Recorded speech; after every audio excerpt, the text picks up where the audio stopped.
আসসালামু আলাইকুম রহমতুল্লাহি ওবরকাতু।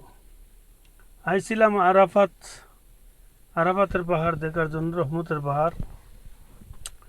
তো এই টাইমে হাজি করে নামাইয়া দিছি। তো এই টাইমে চাইলাম একটা ভিডিও করে লাই।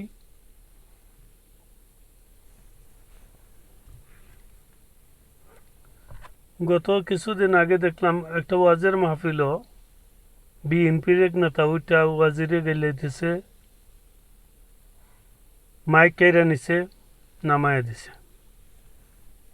যেটা এতদিন আওয়ামী লীগ করছিল, এই কাজটা এখন বিএনপির কিছু কিছু মানুষ করতেছে। বিএনপিকে ভালোবাসি, বা আমি না, অবশ্য সাধারণ পাবলিকও বিএনপিকে অনেক ভালোবাসে। বাট কিছু মানুষের কার্যকলাপ এতই তুঙ্গে গেছে, মানুষ আর ওইগুলা নিতে পারতেছে না। মানুষ আর ওইগুলা নিতে পারতেছে না। তো এইগুলা তো কোনো রকমও ঠিক না। এগুলা তো কোনো রকমও ঠিক না।